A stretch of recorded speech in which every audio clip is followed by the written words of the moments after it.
देखिए my self Vikrant Yadav और आज जो हम पढ़ रहे हैं भाई वो जैव अणु जो चैप्टर है उसका आपका लेक्चर नंबर 3 है। इससे पिछले लेक्चर की मैं बात करूँ वहाँ जैव अणु के बारे में पढ़ा था, उसके अलावा जैव अणु का जो वर्गीकरण किया था जिसमें कार्बोहाइड्रेट पढ़ा था। फिर कार्बोहाइड्रेट का वर्गीकरण किया था भाई दो, एक तो स्वाद के आधार पर, दूसरा किसके आधार पर किया था भाई उसकी आणविक आकार के आधार पर। स्वाद के आधार पर पढ़ा था भाई शर्करा और अशर्करा। उसके बाद आणविक आकार के आधार पर आपने 2 भागों में पढ़ा, सॉरी 3 भागों में पढ़ा उसे, मोनोसैकेराइड, ओलिगोसैकेराइड और पॉलीसैकेराइड। क्लियर है। फिर मोनोसैकेराइड पढ़ रहे थे, उसके अगर मोनोसैकेराइड के उसके फंक्शनल ग्रुप के बेसिस पे क्रियात्मक समूह के आधार पे 2 भागों में पढ़ा था उसे, एक एल्डोज, दूसरा आपने पढ़ा कीटोज। एल्डोज का जो एग्जांपल चल रहा था आपका ग्लूकोज। ग्लूकोज को पढ़ रहे थे, ग्लूकोज में कुछ चीजें बची हुई थी। ग्लूकोज में हमने उसके ग्लूकोज की प्रॉपर्टी पढ़ा भाई, उसके गुणधर्म के बारे में पढ़ा, उसकी अभिक्रियाओं के बारे में पढ़ा था। आज जो हम पढ़ने वाले हैं वो है आपका ग्लूकोज का विन्यास। अब विन्यास क्या होता है? एक चीज का कॉन्फ़िगरेशन जिसे बोले तो विन्यास एक ऐसी प्रॉपर्टी, जैसे बात कीजिए भाई कमरा है, भाई एक तरफ दरवाजा है, एक तरफ उसकी खिड़कियां है, ये उसका विन्यास हो गया। एक कमरे में भाई यहाँ से आधे हिस्से में बात करूँगी 4 कुर्सियां डली हुई है, आधे में 2 कुर्सियां डली हुई है, तो ये उसका क्या हो जाता है? एक विन्यास बोला जाता है, किसी चीज का विन्यास। जैसे मैं बात करूँ ग्लूकोज की विन्यास की, मैं बात करूँ ग्लूकोज में किधर तो OH समूह है, किधर H समूह है, कौन से भाई हाइड्रोजन, तो इन बेसिस पे एक विन्यास बनता है। और विन्यास भी कई तरीके का होता है, जो आपके जो चल रहा है यहाँ पे एक डीएल विन्यास चल रहा है। डीएल विन्यास के बारे में हम स्टीरियोकेमिस्ट्री जो आपका त्रिविम रसायन चैप्टर है वहां भी एक बार अच्छे से पढ़ेंगे, लेकिन यहाँ पे बस सिर्फ उसका इंट्रोडक्शन होता है। फिर भी इंट्रोडक्शन से काम नहीं चलेगा, एक बार हमें उसे समझना पड़ेगा। तो डीएल विन्यास करने के लिए आपको एक प्रॉपर्टी सबसे पहले तो ये वो पता होनी चाहिए भाई स्ट्रक्चर किसकी, ग्लूकोज की। आपको पता है भाई ग्लूकोज में एक एल्डिहाइड ग्रुप होता है 2 डिग्री, भाई एल्कोहल ग्रुप, एल्कोहल, ये भी एल्कोहल और एल्कोहल, 4 तो कितने होते हैं? 2 डिग्री एल्कोहल्स होते हैं। एक कौन सी होती है? 1 डिग्री एल्कोहल होती है। ये आपने ग्लूकोज में पहले भी पढ़ चुके हैं। अब डीएल विन्यास कैसे निकाला जाता है? भाई विन्यास के आधार पर उसमें डी और एल, यहाँ पे इसकी मीनिंग की बात करेंगे, होते क्या है, किस विन्यास को डी विन्यास बोलते हैं, किसको एल विन्यास बोलते हैं। डी विन्यास के लिए एक चीज जानना बहुत जरूरी है। डी विन्यास के लिए एक चीज पढ़ते हैं, क्रियल कार्बन। क्रियल कार्बन या इसको असम्मित कार्बन भी बोलते हैं, इसका जो दूसरा नाम है इसको असम्मित कार्बन भी बोलते हैं। देखिए होता क्या है, इसको पढ़ते हैं, वेरी इंपॉर्टेंट टॉपिक है ये। अगर बात है त्रिविम रसायन में आईजीटी दोबारा से चलता है, लेकिन वहां इसके बारे में थोड़ी ज्यादा डिटेल है, यहाँ इसके बारे में बस थोड़ा सा पढ़ते हैं। वहाँ क्रियल कार्बन पढ़ेंगे, क्रियल अणु के बारे में पढ़ेंगे, बहुत सी चीजें चलेगी आपकी वहां पे जब पढ़ रहे होंगे हम त्रिविम रसायन वहां पे। लेकिन अभी बस हाल फिलहाल देखते हैं क्रियल कार्बन क्या होता है। देखिए क्रियल कार्बन की प्रॉपर्टी होती है भाई, अगर बात करें आपके एक फीसर प्रोजेक्शन की मैं बात करूं, एक वहां पे चल रहा होगा फॉर्मूला, तो वहां पे भी पढ़ेंगे, लेकिन एक चीज बस ये चीज लो कि क्रियल कार्बन किसे कहते हैं, मेन चीज ये समझना है।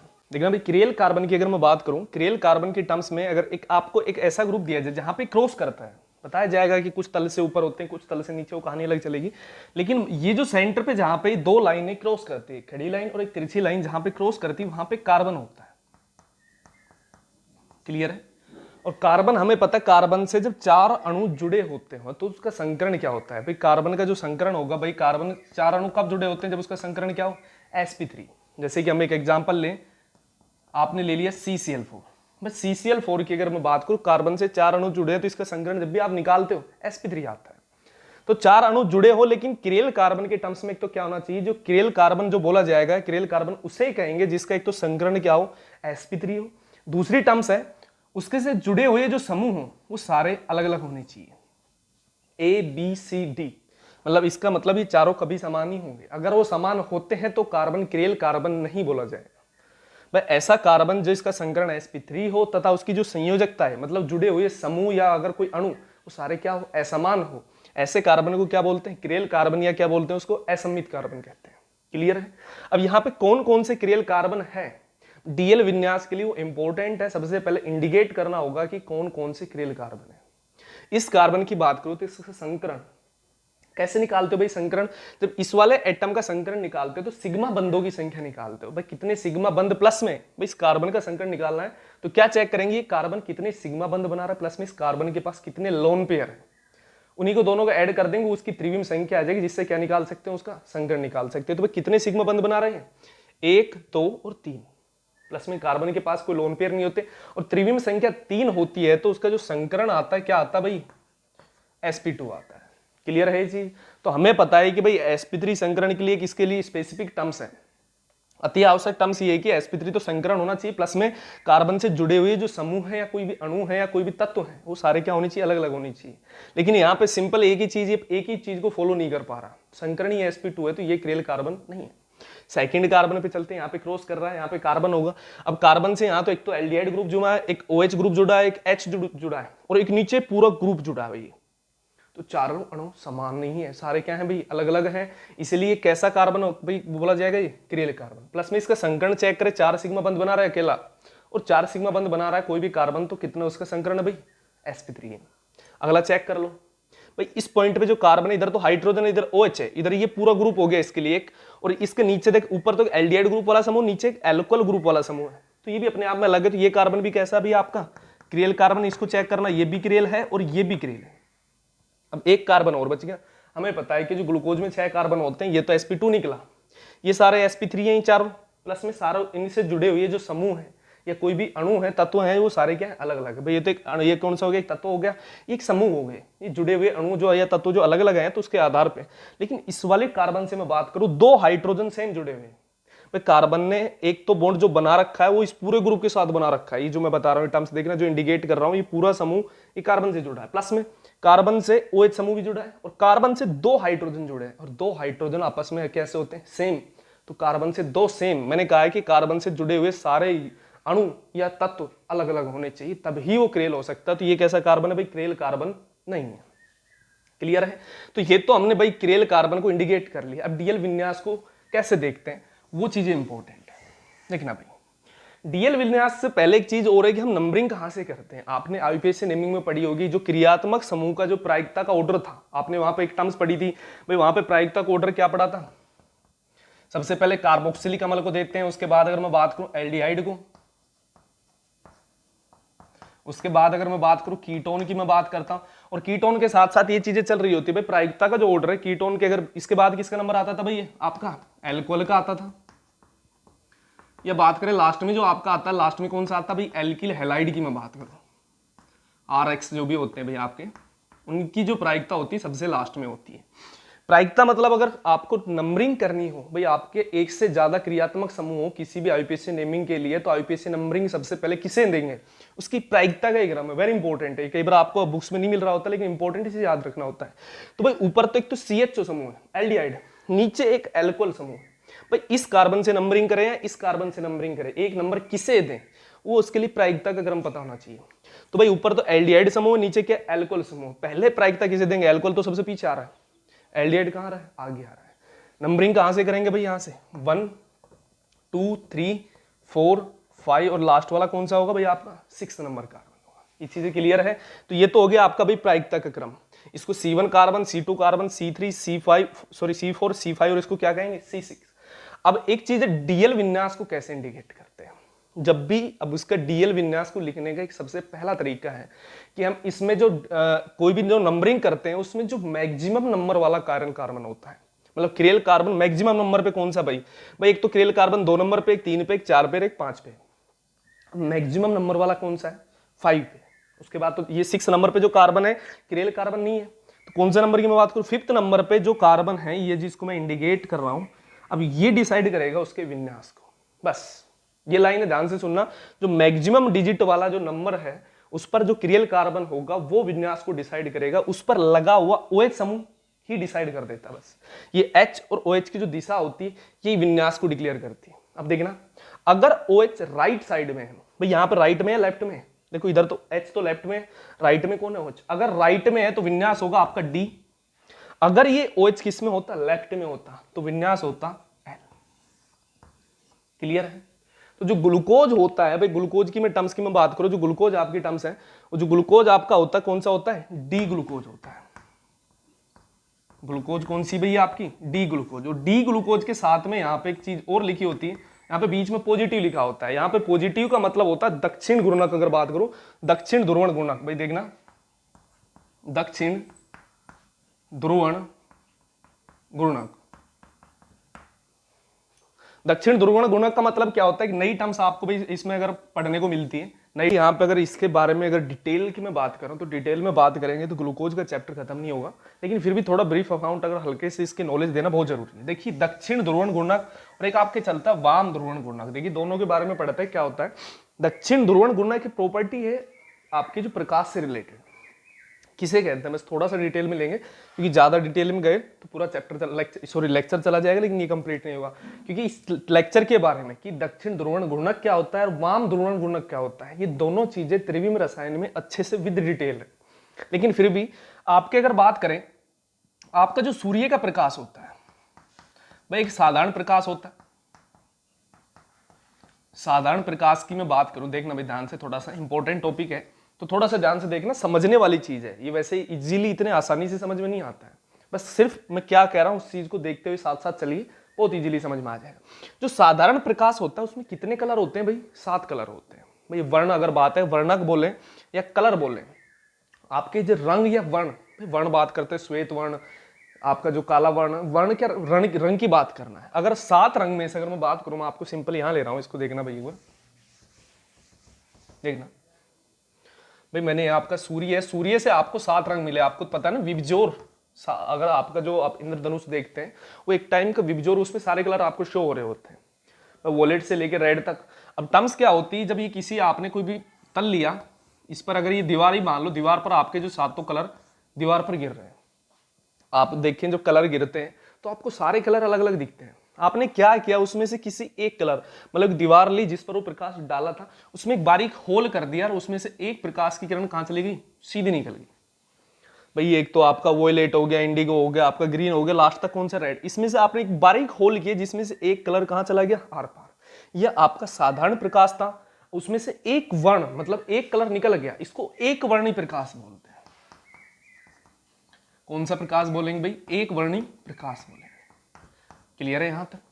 अब जो एक वर्णी प्रकाश की जो पुंज है या किरण मैं बात करूं, जो ये किरण अगर बात करें, ये आपका किरण एक गोल है, इसके हमने इसकी क्रॉस इसको काटा है, इसको एक किरण को बीच में से काटा और चेक किया। जो ये किरण जब चल रही थी, जब सीधी दिशा में, तो इसमें वाइब्रेशन हो रहे थे। और वाइब्रेशन जो आपका एक सिद्धांत चलता है, प्रकाश संचरण का सिद्धांत फिजिक्स में चलता है, वो सिद्धांत क्या कहता है कि जो प्रकाश की जो किरण है, जब वो सामने की तरफ जब आगे बढ़ रही होती है, तो उसका जो वाइब्रेशन मतलब कंपन सभी दिशाओं में करती हुई चलती है। प्रकाश संचरण का सिद्धांत ये कहता है कि जो प्रकाश का जो एक वर्णी प्रकाश है, उसका जो किरण पुंज होता है या किरण की मैं बात करूं, वो सभी दिशाओं में कंपन करती हुई चलती है। मतलब ये उसका सेंटर पॉइंट है, ऊपर भी कंपन, मतलब ऐसे कंपन वाइब्रेट करती हुई चलती है। क्लियर है? अब इस एक वर्णी प्रकाश को हमने किस पे डाला? आपका एक फिजिक्स में देखोगे प्रिज्म, निकोल प्रिज्म होता है फिजिक्स में, इसके बारे में इंट्रोड्यूस आप लैब में कभी फिजिक्स के प्रैक्टिकल करोगे तो आपको निकोल प्रिज्म मिलेगा। माना कि ये आपका कौन सा पे निकोल प्रिज्म कुछ ऐसा होता है, आपने उस निकोल प्रिज्म पे वो प्रकाश डाला, ये क्या करता है, उसको रिफ्लेक्ट होने के बाद जो ये कलर में जो इसमें से जाएगा, इसमें से क्रॉस करेगा, क्रॉस करने के बाद जो वाइब्रेशन सभी दिशाओं में हो रहे थे, वो सिर्फ अब कितनी दिशा में होते हैं? एक दिशा में होना शुरू होते हैं। जब एक वर्णी प्रकाश को हमने क्या किया, निकोल प्रिज्म से गुजारा, एक वर्णी प्रकाश को जो सभी दिशाओं में उसके कंपन हो रहे थे, किसके अनुसार? प्रकाश संचरण के सिद्धांत के अनुसार। निकोल प्रिज्म के निकालने के बाद जो कंपन सिर्फ एक दिशा में हो जाते हैं, इस प्रकाश को जो बोला जाता है वो बोला जाता है समतल, ध्यान से देखना भाई, ध्रुवित प्रकाश। समतल ध्रुवित प्रकाश क्या होता है, ये चीज तो यहां तक आपको क्लियर होगी, लेकिन बात तो हो रही भाई आपका दक्षिण ध्रुवण गुणक और वाम ध्रुवण गुणक, वो चीज इंपॉर्टेंट है। जो ग्लूकोज होता है आपका, वो दक्षिण ध्रुवण गुणक होता है क्या, वो यहां से सीखेंगे। बस समतल आपको ध्रुवित प्रकाश मिल गया। अब समतल ध्रुवित प्रकाश क्या करता है, वो वहां से हम उठा के इसको यहां ले गए भाई, आपका क्या है भाई, समतल ध्रुवित प्रकाश। इसको अब किसी पदार्थ पे डालते हैं, किसी के जलीय विलयन, हम बात कर रहे हैं ग्लूकोज के डाल रहे हैं, हमने ग्लूकोज का ही विलयन ले लिया, जलीय विलयन लेते हैं भाई, ग्लूकोज का एक्वस सॉल्यूशन है, एक्वस या बोले तो जलीय, बोले तो जलीय विलयन लिया, किसका भाई, ग्लूकोज का लिया। अब ये दो ही टर्म्स हो सकती है इस केस में भाई, अगर हमें पता है, या तो क्या होगा, जो ये लाइट है ये एज इट इज रहे, चलो अभी ग्लूकोज का नहीं मानते, क्योंकि ग्लूकोज तो हमें पता दक्षिण, आपका दक्षिण ध्रुवण गुणक है, तो शिफ्टिंग एक तरफ होगी। माना हमने कोई भी विलयन लिया है, तो आपको पता लाइट के रेस्पेक्ट में 3 केस हो सकते हैं, या तो इस लाइट में कोई चेंज ना है, दूसरी चीज देखना, या ये लाइट कहाँ राइट में रोटेट हो जाए, जो एक दिशा में कंपन कर रही थी सीधी दिशा में, उसका कंपन अब साइड में होके एक थोड़ा सा रोटेट हो जाए, कुछ एंगल पे झुक जाए वहां पे, ऐसे राइट में, या किस तरह हो सकता भाई, अब तो राइट में जो एंगल मुड़ा था, या किस में हो सकता भाई, लेफ्ट में एंगल का रोटेशन हो सकता है। क्लियर है? बस 3 केस हो सकते हैं। जो समतल ध्रुवित प्रकाश था, जो एक दिशा में कंपन कर रहा था, उसको किसी विलयन से, जलीय विलयन से जब गुजारा, पर कोई भी आपका कार्बोहाइड्रेट देंगे जिसको चेक कर रहा है कि भाई कौन सा है, ये दक्षिण ध्रुवण गुणक है या वाम ध्रुवण गुणक है, तो उस सब्सटेंस में से या उस पदार्थ के जलीय विलयन में से क्या गुजारते हैं भाई, समतल ध्रुवित प्रकाश को गुजारते हैं। गुजारने के बाद होता क्या, या तो उसके तल में कोई परिवर्तन नहीं आता भाई, वो एज इट इज जो एक दिशा में कर रहा था उसी दिशा में कर रहा है। क्लियर है? या क्या हो जाए, उसका कुछ राइट में क्या हो जाए, विस्थापन हो जाए, कुछ थोड़ा सा शिफ्टिंग हो जाए राइट में, उसके प्रकाश का जो कंपन थोड़ा सा राइट में शिफ्ट हो जाए, या क्या हो सकता है, कुछ लेफ्ट में शिफ्ट हो जाए। अगर ये वाला केस होता है तो वो समतल ध्रुवित प्रकाश के रेस्पेक्ट में प्रकाशिक समावयवता नहीं दर्शाता। अब वर्ड आता है प्रकाशिक समावयवता, ये भी त्रिविम रसायन में पढ़ेंगे, लेकिन यहां पे सिर्फ 2 चीजें पढ़ रहे हैं हम, दक्षिण ध्रुवण गुणक और वाम ध्रुवण गुणक। तो इस चीज को छोड़ के उन दोनों चीज को देखते हैं भाई, जिनका होता ही नहीं है भाई, कोई चेंज ही नहीं होता, उनको इस चीज में पढ़ते ही नहीं है। लेकिन चेंज हो रहा है या तो राइट में या लेफ्ट में। अगर राइट में हो रहा है तो उसको डेक्स्ट्रो रोटेटरी बोला जाता है। दक्षिण अगर बात हो उसको बोलेंगे दक्षिण ध्रुवण गुणक। ऐसा पदार्थ जो समतल ध्रुवित प्रकाश को राइट में क्या कर रहा है, शिफ्ट कर रहा है, शिफ्ट कर रहा है, थोड़े से एंगल पर राइट में शिफ्ट हो जाता है, तो ऐसे जो पदार्थ जो बोला जाएगा वो बोला जाएगा आपका दक्षिण ध्रुवण गुणक। दूसरी चीज, अगर ऐसा कोई पदार्थ जो समतल ध्रुवित प्रकाश को लेफ्ट में रोटेट कर रहा है, तो वो पदार्थ आपका कौन सा बोल जाएगा, वाम ध्रुवण गुणक। जो थोड़ी देर में फ्रक्टोज पढ़ने वाले हैं, वो आपका कैसा होता है, वाम ध्रुवण गुणक होता है। ये चीजें क्लियर है? तो इसके लिए जो भाई दक्षिण ध्रुवण गुणक जो पदार्थ होते हैं उनके लिए साइन इंडिकेट यूज किया जाता है। बस दक्षिण ध्रुवण गुणक के लिए तो हम पॉजिटिव साइन यूज करते हैं, ब्रैकेट में पॉजिटिव लेते हैं, और वाम ध्रुवण गुणक के लिए हम कौन सा साइन यूज करते हैं, नेगेटिव। हमें पता है ग्लूकोज जो होता है एक आपका प्रायोगिक वैल्यू है, एक्सपेरिमेंटल वैल्यू है, जो कैसा पाया जाता है, आपका दक्षिण ध्रुवण गुणक होता है। इसी वजह से जो ग्लूकोज को लिखते हैं, ग्लूकोज का विन्यास अभी कौन सा निकला था, राइट में वो था, तो कौन सा विन्यास था, डी। और ये होता कैसा है आपका भाई, इसलिए कौन सा होता है दक्षिण गुणक, इसलिए साइन बीच में कौन सा होता है, ब्रैकेट में पॉजिटिव, ये डैश है, नेगेटिव नहीं है, ये लिखते हैं। और आपका ये क्या भाई, आपका ग्लूकोज, ये और ये डैश है। बाकी जो ये डी है ये विन्यास को डिसाइड करता है, प्लस में जो पॉजिटिव है ये इसके प्रकाश के रेस्पेक्ट में इसका बिहेवियर क्या है, इसकी ऑप्टिकल एक्टिविटी, जिसे ध्रुवण गुणकता बोल रहे हैं, कि समतल ध्रुवित प्रकाश के रेस्पेक्ट में उसका व्यवहार क्या है, ये पॉजिटिव और नेगेटिव उस व्यवहार को दर्शाता है। इसलिए इस ग्लूकोज को डी पॉजिटिव ग्लूकोज कहा जाता है। क्लियर है? तो भाई ये चीज हम किस में पढ़ी भाई, हमने क्या पढ़ा, डीएल विन्यास। क्लियर है? एक चीज और भी इसमें आ जाती है आपके, तो अभी 11-12 से रिलेटेड तो नॉर्मल डीएल विन्यास ही है। डीएल विन्यास की कुछ और भी रूल्स है जो हम त्रिविम रसायन में पढ़ेंगे, कि अगर नंबरिंग भाई नीचे से हो रही है और मैक्सिमम नंबर का कायरल सेंटर ऊपर का आ रहा है, ऊपर वाला अगर नीचे से ऊपर नंबरिंग हो रही है, नीचे से ऊपर की तरफ, और सबसे मैक्सिमम नंबर पे मानना OH इस साइड है, OH राइट साइड है, तो हम क्या यूज करते हैं, डी। लेकिन नंबरिंग अगर नीचे से होगी तो डी कन्वर्ट हो जाएगा एल विन्यास में। तो ऐसी प्रॉपर्टी आपकी इस चैप्टर में नहीं आने वाली, ये आपके त्रिविम रसायन में आएगी, वहां उसको भी डिटेल में पढ़ेंगे। क्लियर है?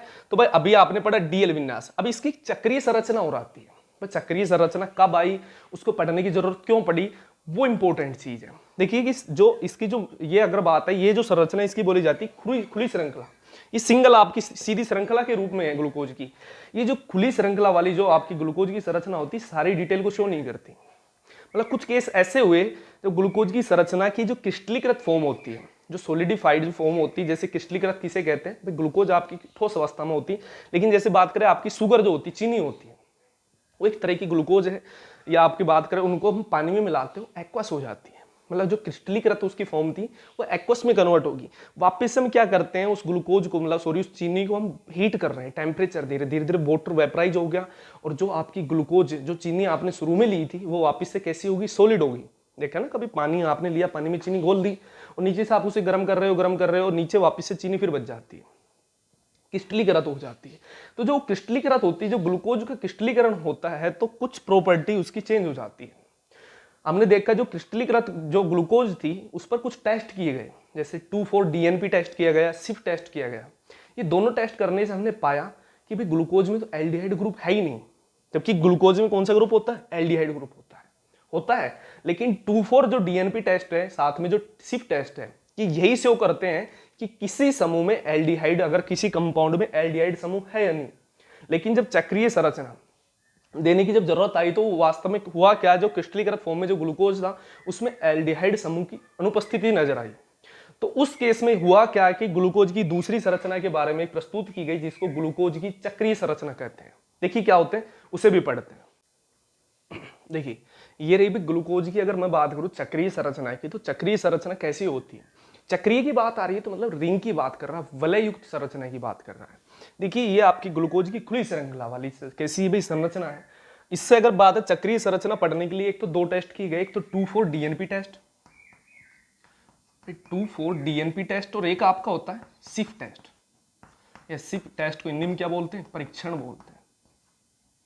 ये दो परीक्षण किए गए, ये डिसाइड करते हैं भाई परीक्षण किस लिए किए जाते हैं। इस परीक्षण का बस मेन काम यही होता है भाई। 2,4 यहाँ पे मैं डीएनपी की बात करूं तो डीएनपी का मतलब होता है डाई नाइट्रोफेनिल हाइड्रोजन होता है भाई, डाई नाइट्रोफेनिल हाइड्रोजन बोलते हैं इसको, ये दोनों। और दूसरा होता है आपका सिप परीक्षण। लेबोरेटरी में जाओगे तो ये आपको एक तो सिप रिएजेंट और आपका 2,4 डीएनपी भी एक बोतल में आपको मिलेंगे। टेस्ट किस काम आते हैं, ये टेस्ट है किसी भी कोई कंपाउंड आपको कोई भी सब्सटेंस दिया जाए, उसमें ये चेक करने को दिए जाते हैं कि उसमें एल्डिहाइड समूह है या नहीं है।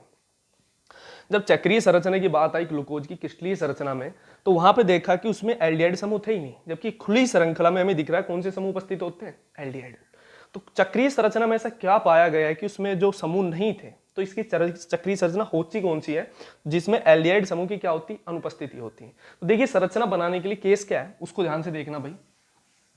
अभी थोड़ी देर पहले आपने कायरल कार्बन वाली नंबरिंग की थी, ये आपका C1 कार्बन है, ये आपका C2 कार्बन है, बात करें ये C3 कार्बन, ये C4 कार्बन, ये C5, और ये कौन सा भी C6 कार्बन है। क्लियर है। इसमें बात करें आपने जो कायरल सेंटर आपके जो कायरल कार्बन थे आपके C5 पे था, C4 पे था, C3 पे। कायरल कार्बन को एक चीज ध्यान और रखना, स्टार से डिनोट करते हैं। स्टार ऐसे नहीं लगा रहे बेवजह, स्टार का मतलब वो क्रियल कार्बन है, याद रखना इस चीज को, क्रियल बिंदु है। अब 5th नंबर पे जो इसके विन्यास को डिसाइड करा रहा था कि डी हो गया L, उस पर लगा हुआ OH समूह दिख रहा है आपको भाई। इस पर जो लगा हुआ OH समूह, इसको मैं ऐसे लिख देता हूं, H को थोड़ा सा अलग लिख देता हूं। अब ये वाला समूह जो अटैक करता है, ये यहां से अपने इलेक्ट्रॉन ले जाके अटैक करता है इस वाले कार्बन पर, जहां पे पाई बॉन्ड की शिफ्टिंग हो सकती है अटैक करना पर, क्योंकि हमें पता पाई बॉन्ड एक सबसे वीक बॉन्ड होता है। बस पहले अगर बात करें सिग्मा बॉन्ड टूटता है, पाई बॉन्ड टूटता है। कौन सा टूटता है, पाई बॉन्ड टूटता है।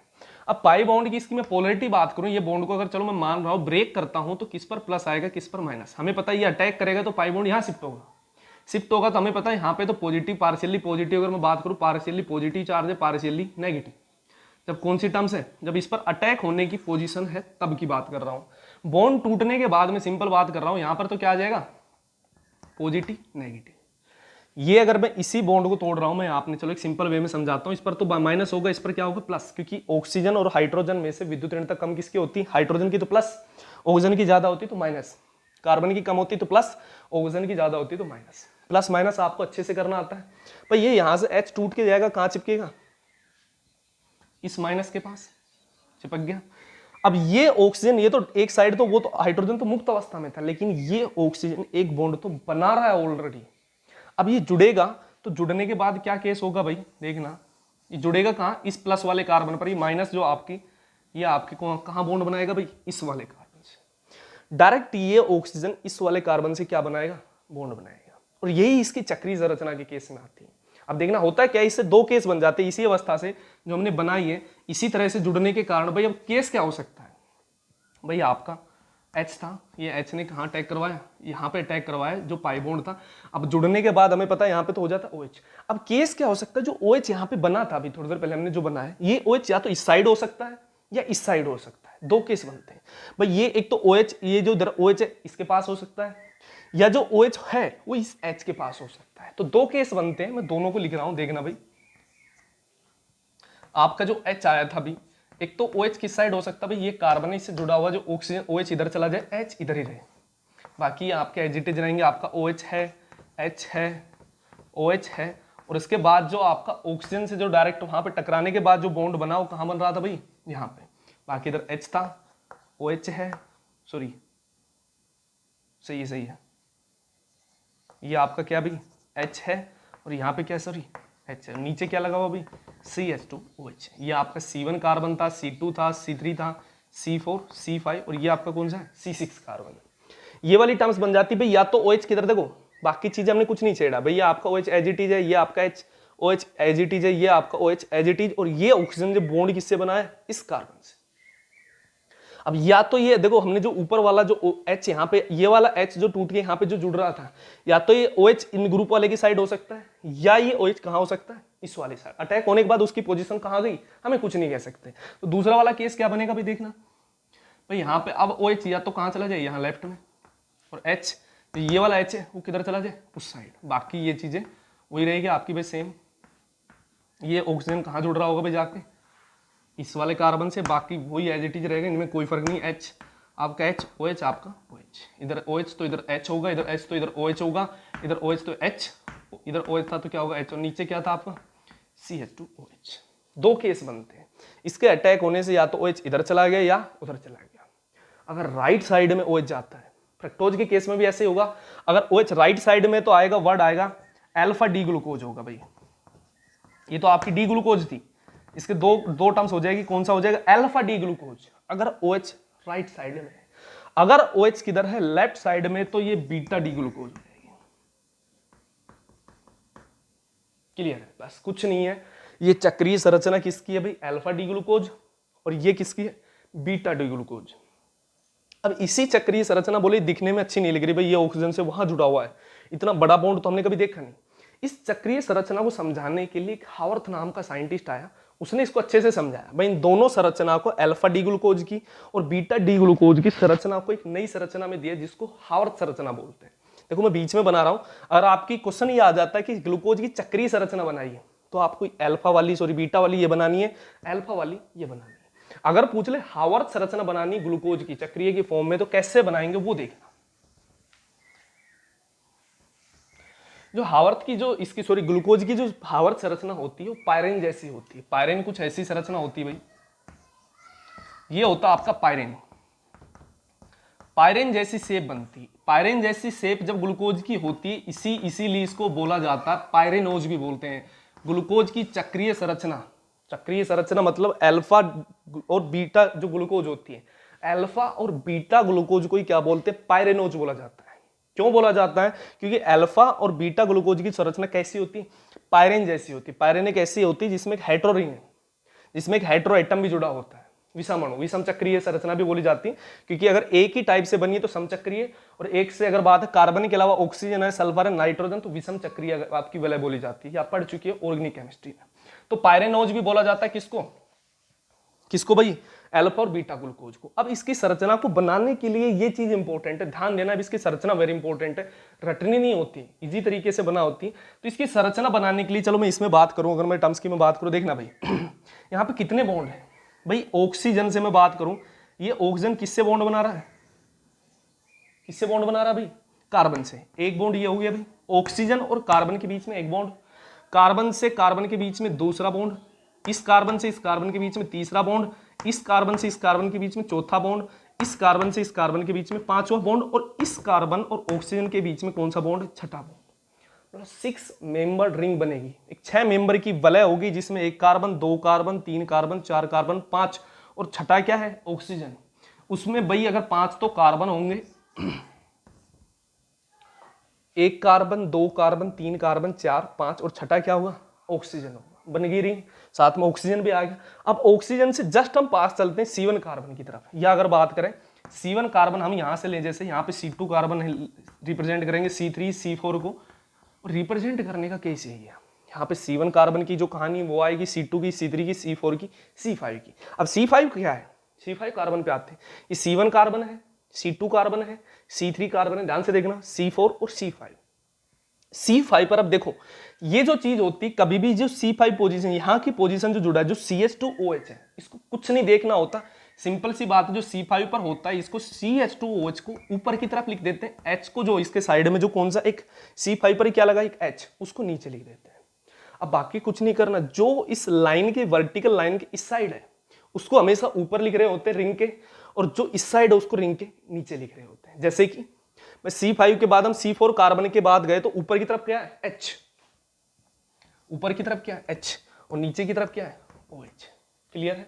उसके बाद हम किस पर गए भाई C3 कार्बन पर। ऊपर की तरफ क्या लिखेंगे भाई, जो इस साइड है वो ऊपर की तरफ और नीचे क्या आएगा H। उसके बाद अगर C2 कार्बन पे क्या है भाई, इस साइड ऊपर की तरफ क्या है H है, नीचे की तरफ कौन आएगा OH। उसके बाद यहाँ पे क्या है, ऊपर की तरफ कौन आएगा H और नीचे की तरफ क्या आएगा OH। जो C1 कार्बन पर ये था भाई, ये C2 कार्बन, C3, C4 और C5। ये जो हावर्थ संरचना किसकी बन गई भाई, आपकी अल्फा डी ग्लूकोज की हावर्थ संरचना है।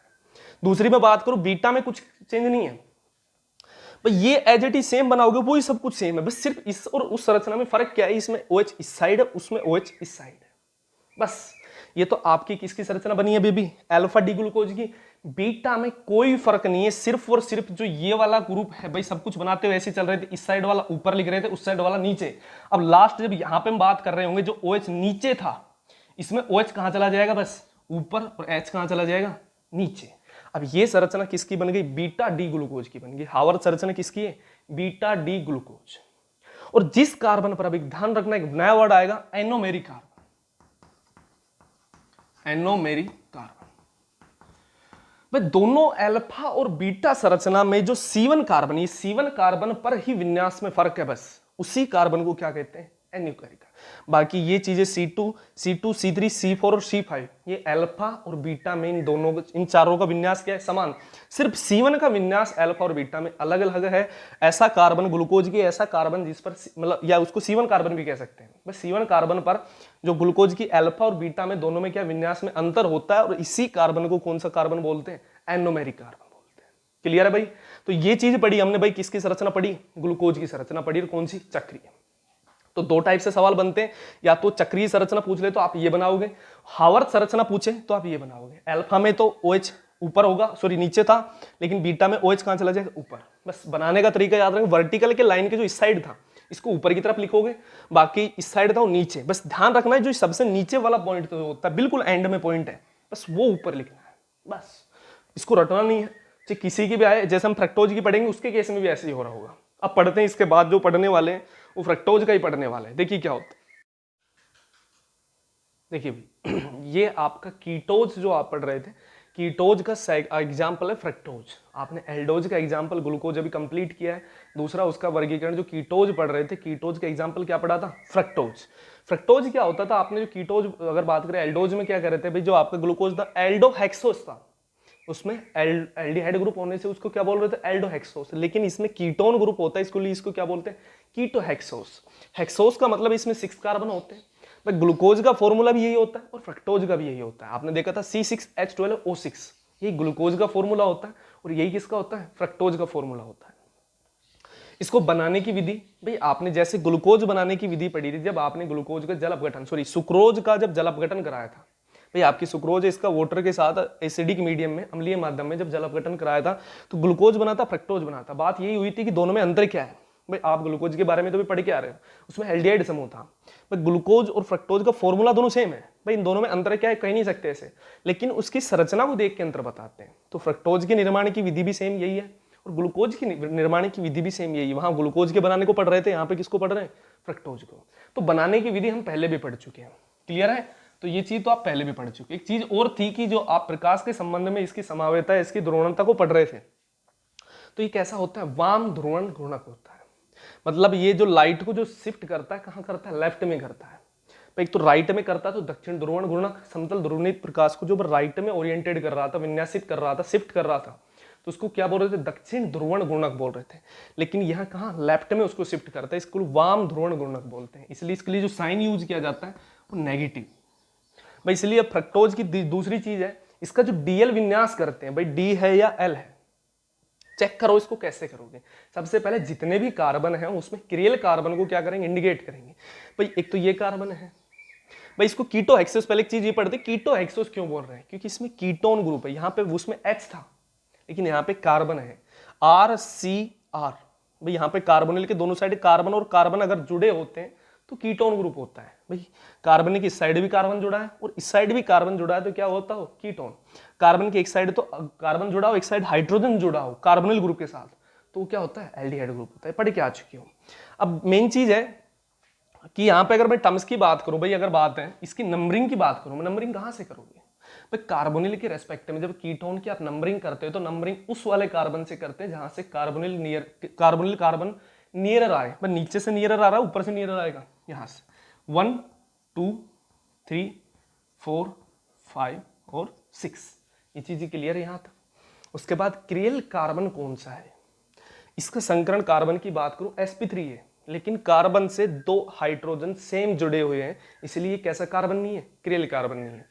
इस कार्बन की बात करें, इसका तो संकरण ही sp2 है, निकालो 3 सिग्मा बंद बस। कार्बन के पास एकल युग्म तो है नहीं, और जिनकी त्रिविम संख्या 3 होती है उनके लिए संकरण क्या होता है, sp2।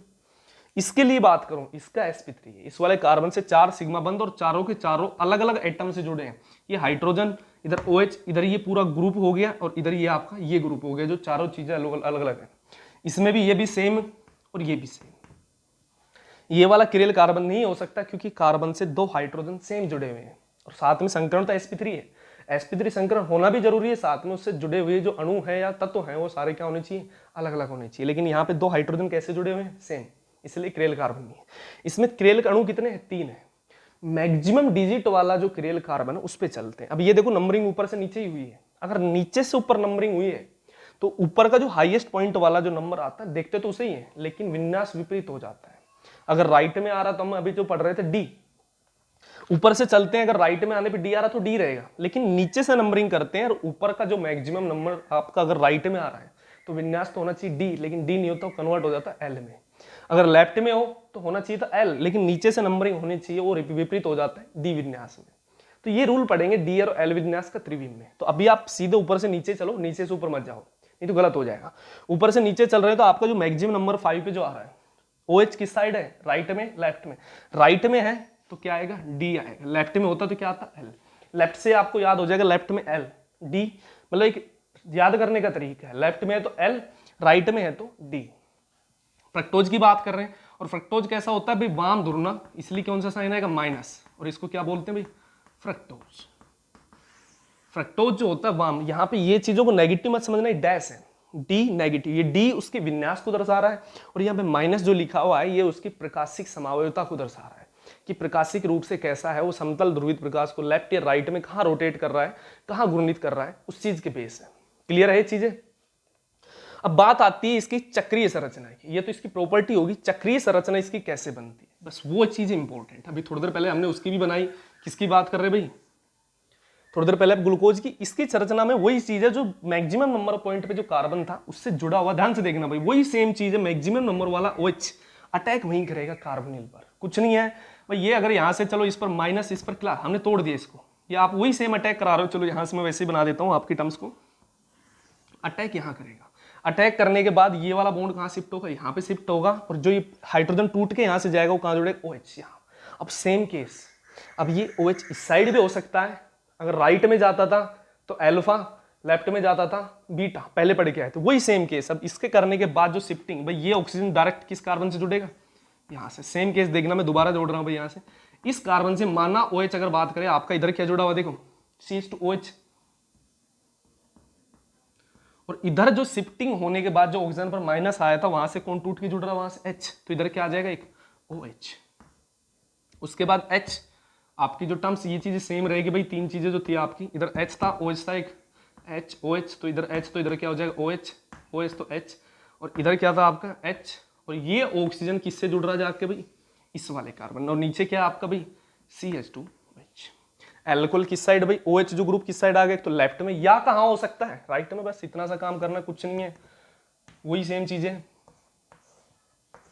H OH, और ये आपका ऑक्सीजन कहाँ जाके जुड़ रहा है, यहाँ पे जुड़ेगा, नीचे आपका क्या भाई CH2OH है, इधर H है, इधर बात कीजिए सॉरी H है, इधर क्या OH। और अब देखना भाई, जो यहाँ पे OH हमने लेफ्ट में लिया, यहाँ क्या हो सकता है, वो राइट में भी जा सकता है, और ये CH2OH कहाँ हो जाए, यहाँ पे हो जाए भाई, यही चीजें हैं, बाकी हर चीज ये चीजें सेम होनी चाहिए। क्लियर है भाई। अब देखना ये तो उसकी कौन सी होगी भाई, चक्रीय संरचना।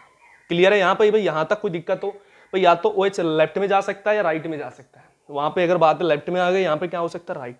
एक चीज की थी, राइट में अगर आता है तो कौन सा फ्रक्टोज होता है, अल्फा, लेफ्ट में जाता है तो बीटा। बस ये आपका अल्फा डी फ्रक्टोज है, वो बीटा डी फ्रक्टोज है। अगर इसको अल्फा ऐसे डी लिखोगे, उसके बाद हमें पता है कैसा होता है, वाम ध्रुवणक होता है नेगेटिव, और क्या लिखोगे, फ्रक्टोज। ये इसका नामकरण हो गया। इसका कैसे लिखोगे, बीटा हमें पता है कौन सा भाई, डी है, विन्यास होता है बीटा डी, वाम ध्रुवणक होता है, और कैसा होता है, फ्रक्टोज। ये इसका विन्यास हो गया। लिखने की ये कैसी संरचना होगी इसकी भाई, चक्रीय संरचना होगी, सामान्य संरचना है इसकी चक्रीय।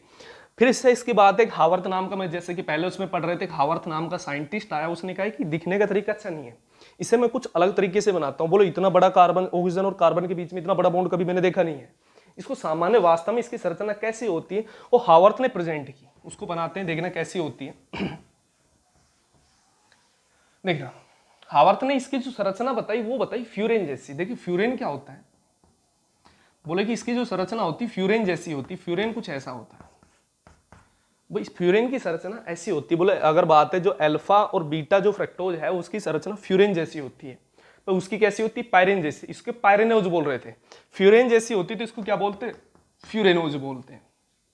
अल्फा और बीटा फ्रक्टोज को फ्यूरेनोज बोला जाता है। याद आ जाएगा, क्वेश्चन एक एक नंबर का बन सकता है कि फ्यूरेनोज किसे कहते हैं और पायरेनोज किसे कहते हैं। अल्फा बीटा ग्लूकोज को तो पायरेनोज, और अल्फा बीटा फ्रक्टोज को क्या बोलते हैं, फ्यूरेनोज। क्योंकि फ्यूरेनोज की स्ट्रक्चर कैसी है भाई, अल्फा बीटा की कैसी होती है, फ्यूरेन जैसी, इसको फ्यूरेनोज, वहां पे ग्लूकोज की पायरेन जैसी, तो उसको पायरेनोज बोलते थे। क्लियर है। अब फ्यूरेन की मतलब 5 मेंबर रिंग है जिसमें एक ऑक्सीजन भी है। देखिए ऐसी बनेगी इसकी संरचना। अब दोबारा देखना भाई, यहां से मैं इसकी नंबरिंग कर रहा हूं, देखना भाई आपका यहाँ पे अगर बात करें, ये आपका C1 कार्बन था, ये आपका C2 है, C3 है, C4 है, C5 है, C6 है, ये आपका ऐसे ही चल रहा था भाई। अब यहाँ पे अगर एक चीज देखूं मैं, ध्यान से देखना भाई, यहाँ पे ऑक्सीजन और कार्बन के बीच में एक बॉन्ड बन रहा है, दिख रहा भाई आपको, कार्बन से कार्बन के बीच में सेकंड बॉन्ड, इस कार्बन से कार्बन तीसरा, इस कार्बन से कार्बन चौथा, और इस कार्बन से ऑक्सीजन के बीच में फिफ्थ बॉन्ड है। एक 5 मेंबर रिंग बनेगी जिसमें एक कार्बन, 2 कार्बन, 3 कार्बन, 4 और 5वां क्या होगा, ऑक्सीजन। कुछ नहीं करना है आपको, ये आपका ऑक्सीजन हो गया। क्लियर है भाई, एक कार्बन, 2 3 4, 1 2 3 4 प्लस में क्या है, ऑक्सीजन। एक कार्बन, 2 कार्बन, 3 कार्बन, 4 और 5वां क्या है, ऑक्सीजन। क्लियर है। अब कुछ नहीं करना, जो आपके टर्म्स दिख रही थी आपको कुछ नहीं करना, आपके यहाँ पे जो पहला इस पॉइंट पे यहाँ पे आए, यहाँ पे आपका जो C5 पॉइंट है, सी अगर बात है C1 C2 C3 C4 C5 point पे अगर मैं बात करूं, ये जो पॉइंट है यहाँ पे जो COH है, बस कुछ नहीं, वहां पे हमने इस नीचे वाले ग्रुप को कहाँ लिखा था, ऊपर, बस कुछ नहीं करना, वही एज इट इज, CH2OH को ऊपर और इस H को नीचे, बस ये एक ग्रुप याद रखना है। उसके बाद जो इस साइड दिख रहा है उसे ऊपर, और जो इस साइड दिख रहा है उसे नीचे, बस कुछ नहीं है। H आपको इस साइड दिख रहा है तो कहाँ जाएगा, ऊपर, OH कहाँ जाएगा, नीचे। उसके बाद क्या है, आपका OH ऊपर जाएगा, H कहाँ जाएगा, नीचे। उसके बाद आपका क्या भाई, CH2OH ऊपर जाएगा और OH कहाँ जाएगा, नीचे। बस ये हावर्थ संरचना किसकी होगी, अल्फा ग्लूकोज की, सॉरी अल्फा फ्रक्टोज की। कौन सी है, हावर्थ स्ट्रक्चर। और इसमें डिफरेंट कहाँ आएगा, ध्यान देना भाई, यहाँ पे सिर्फ एक इस कार्बन पर ही विन्यास में चेंज है, बस OH एक में, उसमें तो इस साइड है, इसमें है इस साइड है, बस और कुछ फर्क नहीं है। और जिस कार्बन पे ये चेंज होता है उसको कौन सा कार्बन बोलते हैं, एनोमेरिक कार्बन बोलते हैं। बस कुछ नहीं, अगर ये तो किसकी संरचना होगी, ये संरचना तो किसकी, अल्फा की। बीटा की पूछ ले, कुछ नहीं करना, जो ये वाला पॉइंट है इस पर जो इस साइड OH, हमें पता है ये वाला समूह कहाँ जाएगा, ऊपर, और वो वाला समूह कहाँ जाएगा, बस नीचे। कोई फर्क नहीं। ये किसकी संरचना होगी भाई, बीटा डी फ्रक्टोज की होगी। क्लियर है। तो भाई ये संरचना पढ़ी हमने, किसकी पढ़ी, फ्रक्टोज की। दोनों ही आसान है याद करने में, ग्लूकोज की हावर्थ स्ट्रक्चर भी पूछ सकता है या उसकी चक्रीय संरचना भी पूछ सकता है, तो दोनों चीजें इंपॉर्टेंट है और आपके लिए समझने वाला टॉपिक था ये सारा। इसको अगर वीडियो को थोड़ी सी अगर कहीं आपको दिक्कत आ रही है, दिक्कत मुझे पता है एक बार पढ़ने में जल्दी से नहीं आती समझ में, तो वीडियो को एक बार दोबारा से रिवर्स करके अच्छे से पढ़ लें। क्लियर है। इसी के साथ आपका जो मोनोसैकेराइड है वो कंप्लीट हो जाता है। अगले लेक्चर में हम जो पढ़ेंगे आपके ओलिगोसैकेराइड और आपके पॉलीसैकेराइड पढ़ रहे होंगे। क्लियर है। मिलते हैं नेक्स्ट लेक्चर में।